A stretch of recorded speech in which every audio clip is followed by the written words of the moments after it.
ఈరోజు ఈ సన్న అటుకులతో చుడవ చేసుకుందాం మిక్చర్.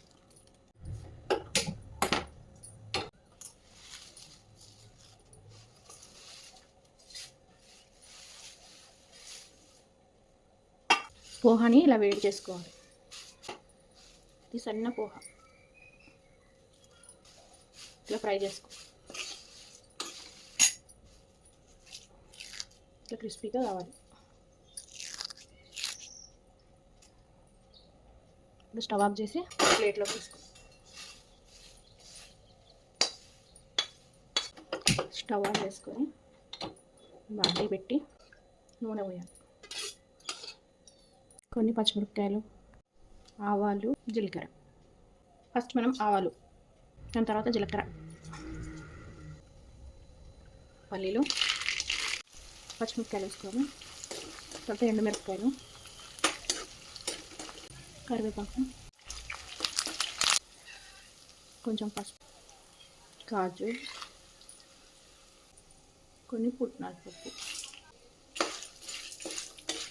పుట్నాల పప్పు లాస్ట్కి వేయాలి. కొన్ని కిస్మిస్. కిస్మిస్ చూడండి ఎంత బాగుందో. తగినంత ఉప్పు.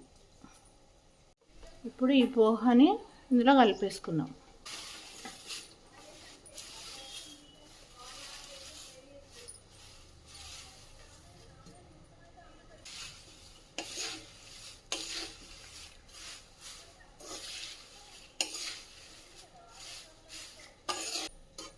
ఇట్లా 2 స్పూన్లతోటి కలుపుకుంటే ఈజీగా అవుతుంది.